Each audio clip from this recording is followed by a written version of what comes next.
సంతృప్తిగా జీవితాన్ని గడపాలి. ఆపద వస్తే భగవంతుడిని ప్రార్థించాలి. ఆ సంతృప్తి నాకు సంపద వస్తున్న కొద్దీ నాకున్న సంతృప్తి ఏమిటంటే తినుటకునున్న చాలు, మనం తినడానికి ఉంది చాలు. అతి తింగనినంతనే తలుపు తీసి రమ్మనుటకునున్న చాలు. ఎవరైనా తినేటప్పుడు అతిథి ఇంటికి వస్తే భోజనం పెట్టకుండా పంపకూడదు, మన సంప్రదాయం. అందుకని ఎవరైనా వస్తే పెట్టడానికి ఉండాలి కదా, మనమే తింటే ఎలాగండి. అందుకని కాస్త ఆ మాత్రం ఉండాలి. ఆ పైన తగనాలును బిడ్డలు ఒక్క చోట కూర్చునుటకునున్న చాలు. ఎంత పేదవాడైనా సరే కష్టపడి తన జీవితం ముగిసేలోగా సొంత ఇల్లు కట్టుకోవాలండి. అది మనిషికి చాలా అవసరం. గూడు, గుడిసో, మిద్దు, మేడో ఏదైనా పర్వాలేదు, సొంత ఇల్లు కట్టుకుని భార్యను అందులో కూర్చోబెట్టి మహారాణిగా పట్టాభిషేకం చెయ్యాలి. అది మగవాడి బాధ్యత. సొంత ఇల్లు లేదు అంటే మగవాడు అసమర్థుడని అర్థం. అది గూడైనా పర్వాలా, గుడిసైనా పర్వాలా, మేడైనా పర్వాలా, మిద్దైనా పర్వాలా, నీ ఇల్లు నీకు ఉండాలి. ఎందుకంటే మనం భరించగలం, మగాళ్ళం భరించగలం ఈ ఇబ్బందిని, ఆడాళ్ళు భరించలేరండి.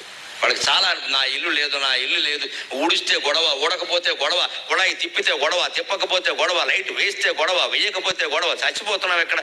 ఈయనేమో అన్నిటికీ ఖర్చు పెడతాడు, ఇల్లు కొండవు అని చాలా మంది ఆడవాళ్ళు దుఃఖపడతారు. నా ఇల్లు అనగానే అప్పుడు ఆ ఇల్లాలకి సంతోషం ఎలా ఉంటుందంటే ఇది ఇల్లు, నేను ఇల్లాలు. ఎందుకంటే మన సంస్కృతంలో సంప్రదాయంలో చెప్తారు గృహిణి గృహముచ్యతే. ఇల్లాలు అంటే ఇల్లే, ఆవిడే ఇల్లు. ఆవిడకి ఇల్లు లేకపోతే ఎలాగా? సొంత ఇల్లు ఉండి తీరాలి. చిన్నదైనా పర్వాలా, 2 గదులే ఉన్నా పర్వాలా, 1 గదే ఉన్నా పర్వాలా, అది గుడిసైనా పర్వాలా, తాటాకు గుడిసైనా పర్వాలా, మన స్థలంలో మన ఇల్లు మనకు ఉండాలి. అద్దె ఇంట్లో ఉన్నాం అనుకోండి, పేదరికం ముట్టేసింది అనుకోండి, తినడానికి లేకపోతే బయటికి వెళ్ళిపోమంటాడు, అద్దె కట్టలేదని. అప్పుడు రోడ్డు మీద కూర్చోవాలి, మన పేదరికం బయటపడింది. అదే ఇంట్లో ఉన్నాం అనుకోండి, సొంత ఇంట్లో ఉన్నాం అనుకోండి, మన పేదరికం బయటపడదు. ఎందుకంటే మనం ఏం తినకుండా నీళ్లు తాగినా సరే ఎవరైనా రాగానే ఏమండి భోజనం చేశారంటే బో ఇప్పుడే చేసి అనొచ్చు, వాడు చూడలేదు. అదే అద్దెంట్లో ఉంటే చూసేశారు అందరూ. అద్దె కట్టలేకపోయిన వాడు అన్నం ఎలా తింటాడండి? గట్టిగా పరమాన్నం వండుకున్నావు అనుకో, అద్దెవాడు వచ్చేస్తాడు, నువ్వు పరమాన్నం వండుకుని తింటున్నావు, అద్దె కట్టమే అంటాడు. సొంత ఇంట్లో ఉన్నావు అనుకోండి, ఏమీ లేకపోయినా సరే, పేదరికంలో ఉన్నా సరే ఏం పర్వాలేదండి, నా ఇంట్లో నేనున్నానని చెప్పి ఏదో చెప్పేసేయచ్చు. ఏమండి ఇవాళ మీరు భోజనం చేసినట్టుగా లేదంటే శివరాత్రి అని చెప్పచ్చు. అది కూడా లేదనుకోండి, ఈ శివరాత్రి రోజు రాదు కదా, మా శివరాత్రి అని చెప్పొచ్చు, నెలకోసారి వస్తుంది, కృష్ణపక్ష చతుర్దశి. అది కూడా లేదనుకోండి, ఇవాళ సోమవారం అండి అనొచ్చు. లేదనుకోండి ఆదివారం అంటే సూర్యుడికి ఇష్టం, సోమవారం సూర్యుడికి ఇష్టం, శివుడికి ఇష్టం, మంగళవారం ఆంజనేయ స్వామికి ఇష్టం, బుధవారం అయ్యప్ప స్వామికి ఇచ్చారు, ఖాళీగా ఉంటుందని మధ్య ఆయనకి ఇచ్చేద్దాం. ఖాళీగా ఉంది ఇది వరకు, ఇప్పుడు ఆయనకి ఇచ్చారు, గొడవ లేదు. బుధవారం అయ్యప్ప స్వామికి ఇష్టం, గురువారం బాబా గారికి ఇష్టం, లక్ష్మీదేవి కూడా లక్ష్మీవారం అసలు, శుక్రవారం మంగళ గౌరీదేవికి ఇష్టం, శనివారం వెంకటేశ్వర స్వామికి ఇష్టం. మొత్తం వారం రోజులు సరిపోయినా ఇంకా దేవుళ్ళు వచ్చిన వారాలు లేవు ఇక్కడ. కొత్తగా దేవుళ్ళు వస్తే వారాలు లేవు, ఉన్నవి చదువుకోవాల్సిందే. అదే హిందూ ధర్మం గొప్పదనం. ఇతర మతాల వాళ్ళని చూడండి, ఒకటే వారం, వాళ్ళ దౌర్భాగ్యం అంతే, మన సౌభాగ్యం ఇంతే. మనకు వారం రోజులు పండుగలే, ఏ వారమైనా పండుగే, ఏ తిథి అయినా పండుగే, వాళ్ళకి ఒకే పండుగ, ఒకటే క్షేత్రం, ఒకటే రూపం. మనకు అలా లేదు, 3 దేవతలు, 3 క్షేత్రాలు. నువ్వు మునిగినట్టు మునుగు, తేల్చినట్టు తేల్చు, ఎవరిని ముంచకు, నువ్వు మునుగు అంతే. అదే హిందూ ధర్మంలో బాహుళ్యం.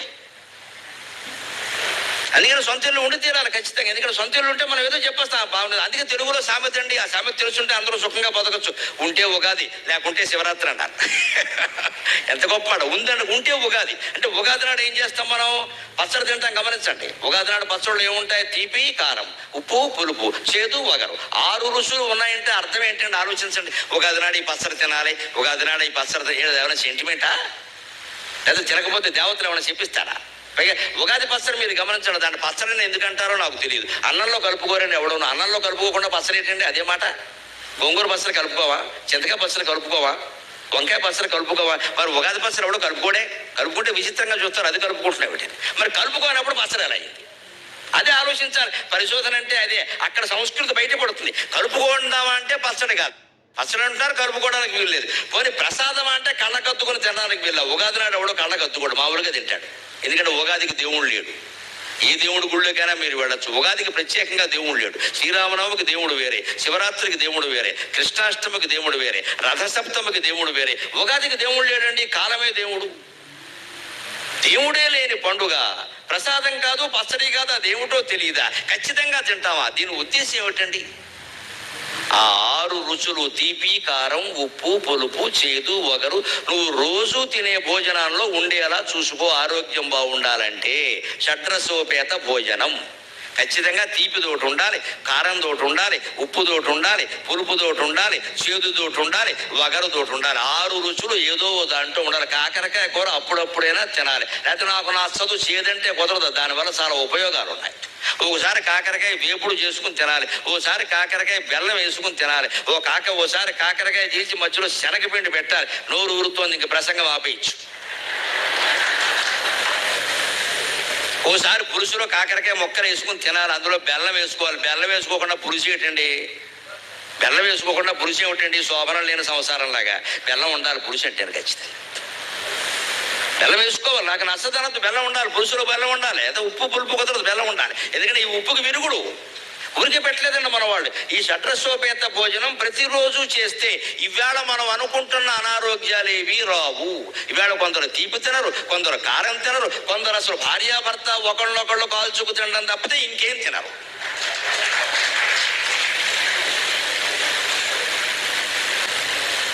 అన్ని రకాల తినాలి, భయపడకూడదు.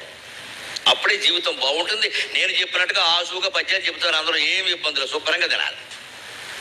ఏదో అవుతుంది అయినంత వరకు గొడవలేదు, అయ్యాక పోతాం గొడవలేదు, వదిలి ఏదో ఒకటి అవుతుంది. ఏమి తినకుండా ఉంటే అయ్యేదంతా ముందే అవుతుంది.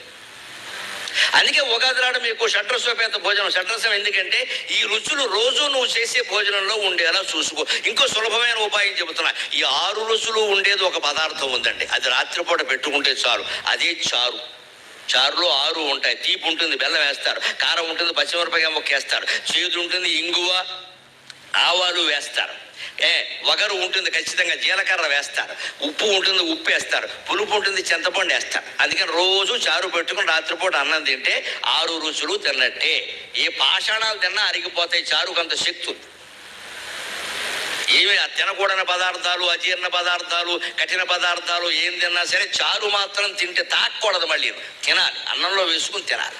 అది ఊరికే తాగితే మళ్ళీ కడుపులో గొడగొడలాడుతుంది. అది కొద్దిగా అన్నం కలుపుకొని శుభ్రంగా మెత్తగా కలిపేసి అందులో చారు వేసేసి ఒక్క బొట్టు నెయ్యి వేసుకోవాలి. బ్రాహ్మణుడు కాబట్టి చెబుతున్నా, మిగిలిన వాళ్ళు చెప్పరు ఈ విషయాలు, నాకే తెలుసు ఈ రహస్యాలని. ఒక్క బొట్టు వేసుకోవాలి, మరి పోసేయకూడదు గరిటె. ఇక్కడ ఒక్క బొట్టి. బూరులో అయితే కన్నం పెట్టి పోసేయాలి, ఏమి ఇబ్బంది పడకూడదు, శుభ్రంగా పోసేయాలి. దాన్ని ముంచకపోతే మన ముంచుతుంది. అది చారులో పోయకూడదు, ఒక్క బొట్టు వేయాలి. ఆ ఒక్క బొట్టు వేస్తే బ్రహ్మాండమైన రుచి వస్తుంది. వేడిగా ఉండాలి చారు, చల్లారకూడదు. ఆ శుభ్రంగా వేడి చారన్న రోజు రాత్రి తినండి. 6 నెలలు అయ్యాక చూడండి, మీరు డాక్టర్ దగ్గరికి వెళ్ళే పని ఉండదు. మన ఆరోగ్య రహస్యం అదే. ఇంత సులభమైన ఉపాయాలు ఉన్నాయండి. అందుకే చెప్పారు, ఉంటే ఉగాది లేకుంటే శివరాత్రి. నీకు ఉంటే ఉగాది లాగా 6 రకాల రుచులు వేసుకుని శుభ్రంగా పిండి వంటలతో తిని ఉన్ననాడే ఉగాది. ఉగాది ప్రత్యేకం వచ్చేది ఏంటి? ప్రతిరోజు ఉగాదే. దాంట్లోనే ఆది ఉందిగా, అదంటే మొదలైంది అంతే.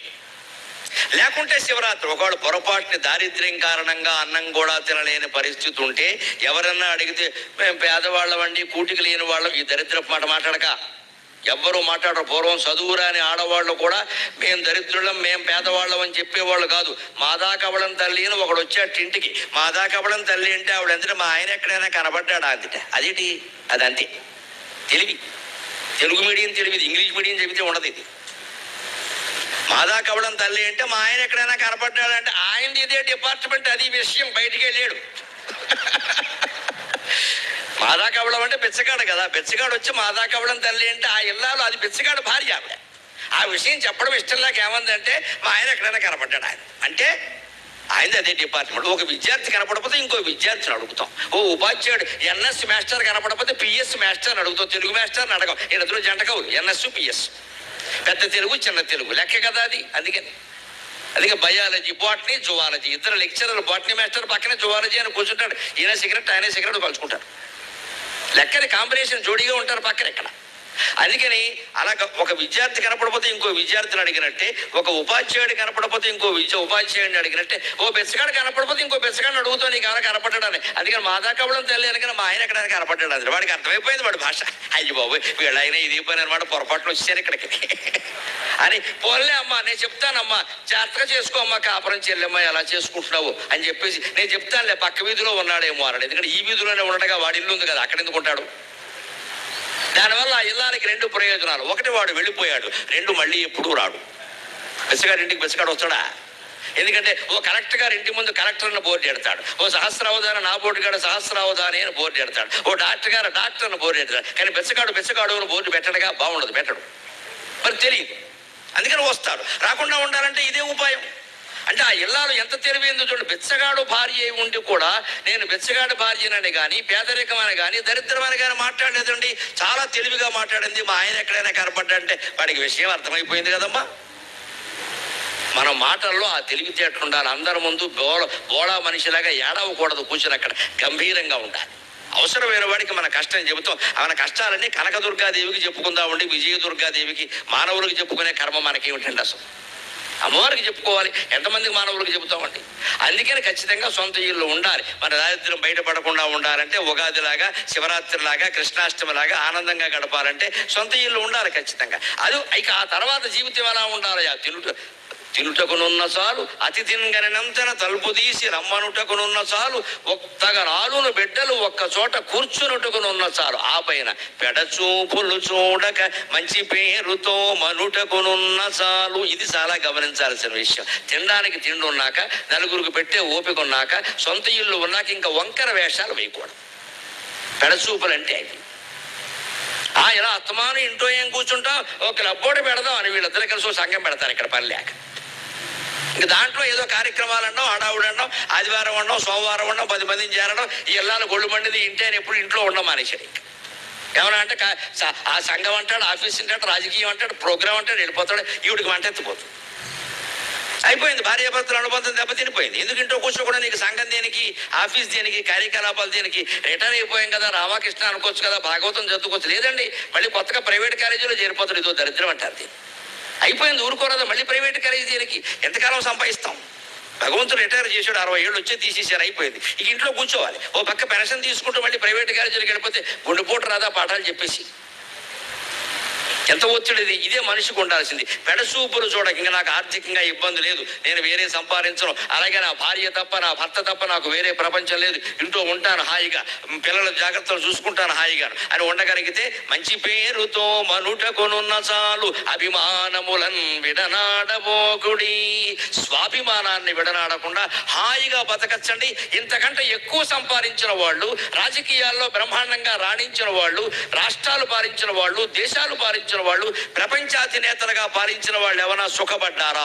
యోగ వాసిష్ఠంలో చెబుతున్నాడండి, పుమానద్య తేజస్వి మండలాన్యతి తిష్టతి సభస్మకూట తామ్రాజన్ దివసైరతి తిష్టతి.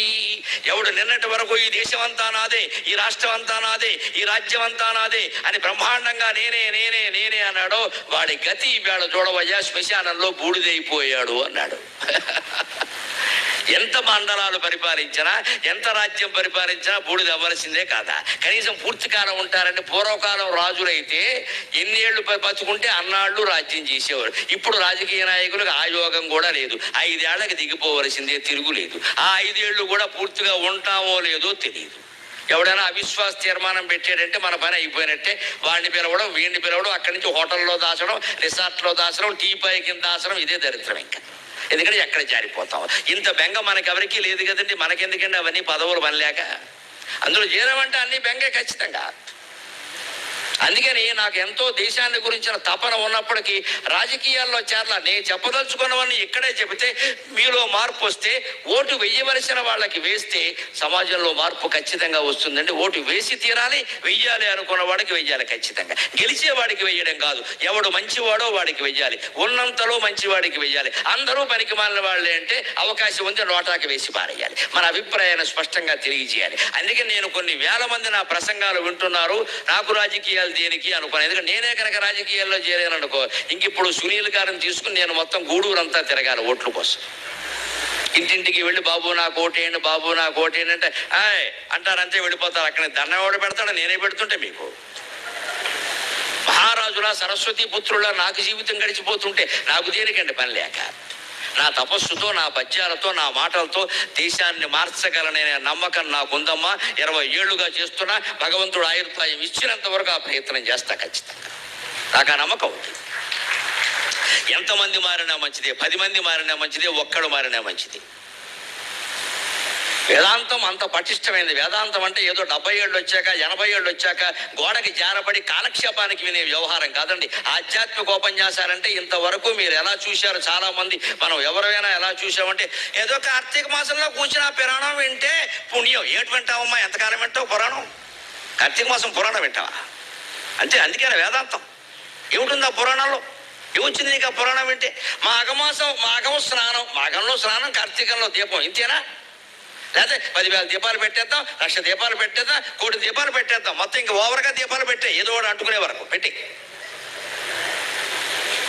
ఈ దీపాలు పెట్టేస్తే పుణ్యాలు వచ్చేస్తాయి. ఎన్ని దీపాలు పెట్టినా ఏమీ రావండి, అనుమానమేలా. ఎవరితోనైనా ఎక్కడైనా చర్చకు సిద్ధం. దీపాలు పెట్టడం వల్ల పాపాలు పోవు. నీ మనస్సులో జ్ఞాన దీపం పెట్టవలసిందే ఖచ్చితంగా.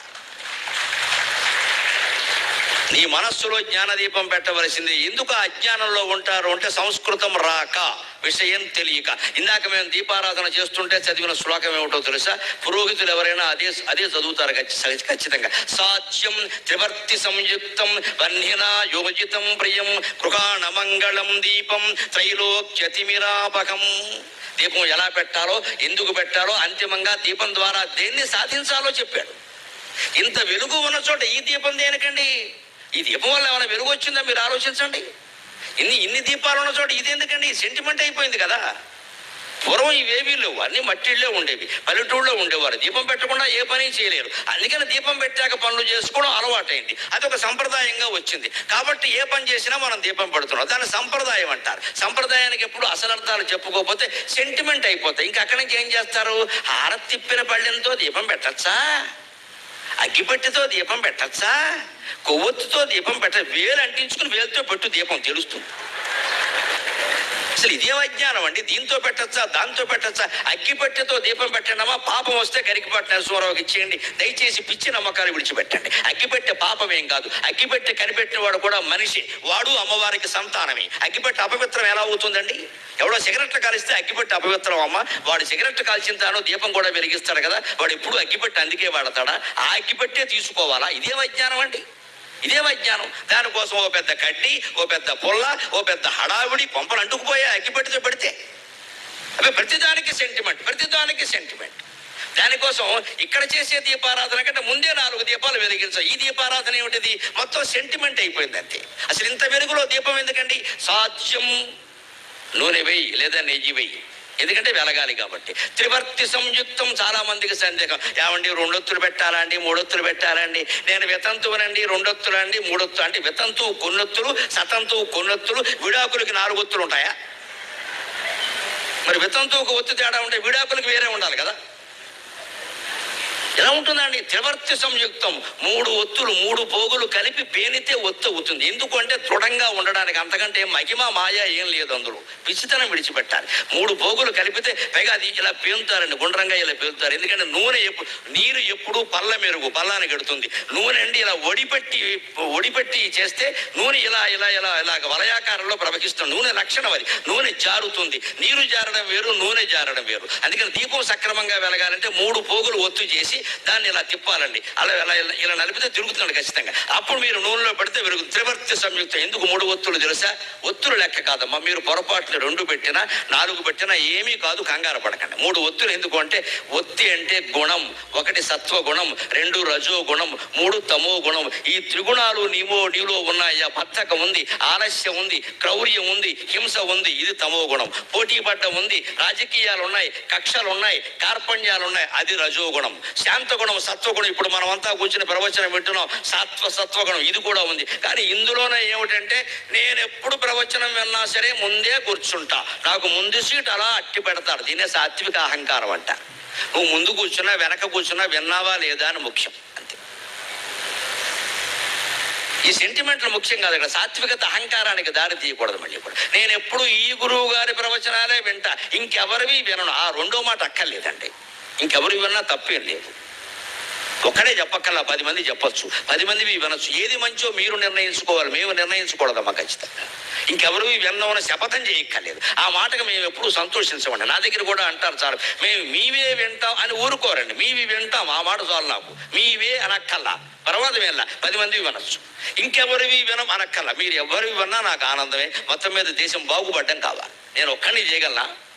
నేను ఒక్కడిని చేయగలను. ఓ సామవేదం షణ్ముఖ శర్మ గారు, ఓ చాగంటి కోటేశ్వరరావు గారు, ఓ మైలవరపు శ్రీనివాసరావు గారు, ఓ మల్లాప్రగడ శ్రీమన్నారాయణ మూర్తి, ఓ గరికపాటి నరసింహరావు, ఇంతమంది తలుచుకుంటే ప్రపంచం బాగుంటుందమ్మా. ఇంతమంది చల్లగా హాయిగా ప్రజలంతా బాగుండాలని చెప్పు. నాకు నోటుకొచ్చిన పేర్లు చెప్పాను, ఇంకా 10 మంది ఉన్నారు.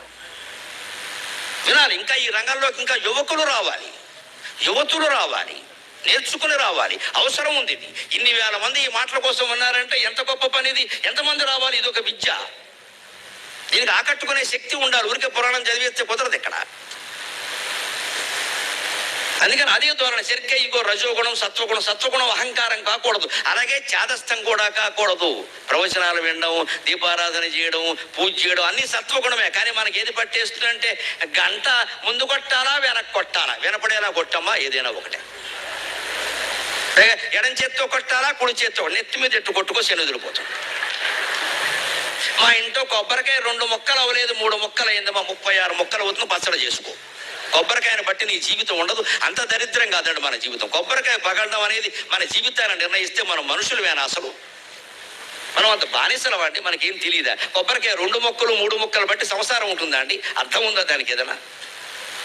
మనకు అన్ని బుర్రకు పట్టేసేవాగా. కొబ్బరికాయ కొట్టాం, లోపల కుళ్ళిపోయింది అనుకోండి, ఏమిటో కొట్టగా చదవకపోతే విష్ణుమూర్తి కక్ష కట్టి గదెట్టు కొట్టేస్తాడా? ఎందుకు చదవలేదని. అయితే ఆయన విష్ణు అవుతాడా? వీధిరవుడే అవుతాడు. వీధిరవుడే అవుతాడు. విష్ణు ఎలా అవుతాడండి? ఒకరోజు చదవకపోతే. పైగా కొందరు ఆ పుస్తకం పట్టుకుని మా చిన్నప్పటి నుంచి ఇదే పుస్తకం అని ఆ పుస్తకం ఇటు అట్ట ఊడిపోయి అటు అట్ట ఊడిపోయి 4-5 పేజీలు ఎగిరిపోయినా సరే మాకు అచ్చు వచ్చింది. అచ్చు రాలేదమ్మా, నీకు పిచ్చి వచ్చింది. అచ్చు రావడం పుస్తకం అర్థం లేని మాట. పుస్తకం అచ్చు వస్తుందా? అది అట్ట కట్టేసిందా? నూనె మరకలు అయిపోయా? అదే పుస్తకం పట్టు కూర్చుంటావా జీవితం అంతా కనపడకపోయినా సరే? పైగా ఈ అచ్చు, ఈ పుస్తకం కొన్న రోజునే మా మనవడు పుట్టాడు. మీ మనవడు పుట్టానే కొడుకు కోళ్ళ కారణం అమ్మా, పుస్తకం కారణం కాదు.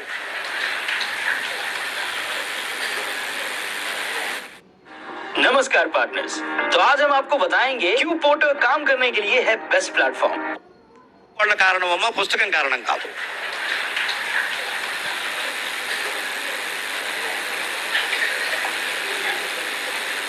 పుస్తకాలకి విగ్రహాలకి లేనిపోని మాయలు మహిమలు కల్పించి ప్రచారం చేసి ప్రజల్ని పిచ్చివాళ్ళని చేయకూడదండి. అన్ని మాయలు అన్ని మహిమలు మన మనస్సులో ఉంటాయి, మన భక్తిలో ఉంటాయి. అదే దీపారాధన. సాధ్యం త్రివర్తి సంయుక్తం వన్యనా యోజితం మయా. ఇదిగో నేను దీపం వెలిగిస్తున్నా, అగ్నితో ముట్టిస్తున్నా, దీపం వెలుగుతోంది అని ఏం కోరుతున్నామో తెలుసా? అక్కడ గృహాణ మంగళం దీపం. పరమేశ్వర, ఈ మాంగళ్యప్రదమైన దీపాన్ని స్వీకరించవయ్యా, నా మనస్సుగా దీన్ని భావించవయ్యా అని త్రైలోక్య తిమిరాపకం. 3 లోకాల్లో ఉండే చీకటిని పోగొట్టాలి. ఈ చిన్న దీపం ఇక్కడ చీకటిని పోగొట్టడం కష్టం కదా, 3 లోకాల్లో చీకటిని పోగొడుతుందా? పోగొడుతుంది. మన శరీరంలోనే 3 లోకాలు ఉన్నాయి: స్వర్గలోకం, మత్స్యలోకం, పాతాళ లోకం. మనం ఎప్పుడు దివ్యమైన ఆలోచన చేస్తున్నామో అప్పుడు మనం దేవతలం. మనం ఎప్పుడు అడుగంటిపోయే పనికిమాలిన ఆలోచనలు చేస్తున్నామో అప్పుడు మనం రాక్షసులం, పాతాళ లోకం. మనం ఎప్పుడు సాటి మానవుల గురించి ఆలోచిస్తున్నామో అది మానవ లోకం. ఈ 3 లోకాలు మనలోనే ఉన్నాయండి. అందుకని త్రైలోక్య తిమిరాపకం. నేను దేవతనైనా సరే, రాక్షసుండైనా సరే, మానవుండైనా సరే, నాలో ఉండేటువంటి తిమిర అంటే చీకటి, అజ్ఞానాన్ని పోగొట్టు. అజ్ఞానం అంటే భేదభావం, జ్ఞానం అంటే ఏకత్వ భావం. ఈ అంతా ఒక్కటే, ఈ అంతా ఒక్కటే అనుకోవడం జ్ఞానం. వారు వేరు, నేను వేరు, వారి కులం వేరు, నా కులం వేరు, వారి మతం వేరు, నా మతం వేరు, అసలు ఆడాళ్ళు వేరు, మగాళ్ళు వేరు, ఆడాళ్ళకి తెలివితేటలు ఉండవు, మగాళ్ళకి ఏవో బాగా ఉంటే ఇదంతా అజ్ఞానమే. భగవంతుడు ఒకళ్ళకి ఎక్కువ తెలివితేటలు ఇచ్చి ఒకడు తక్కువ తెలివితేటలు ఇవ్వడం. నీకు ఏదైనా ఆడదాని వల్ల అన్యాయం జరిగితే ఆ ఆడదాన్ని, నేను స్త్రీ జాతిని అనడానికి మనం ఎవరమండి? అలాగే ఎవరైనా ఒక మనిషి మన దగ్గర డబ్బు తీసుకుని ఎగ్గొడితే వాడినను మనం ఏమంటాం తెలుసా? ఆ కులం వాళ్ళు అందరూ అంతే, వాళ్ళకి మొదటి నుంచి కన్నింగ్ నేచర్. అబ్బా ఎంత గొప్పది ఈయన కనిపెట్టాడు ఇక్కడ. ఆ కులం అంతా కన్నింగ్ నేచరే, కులం అంతా. ఇంక కులంలో మంచివాడు వాళ్ళేడా?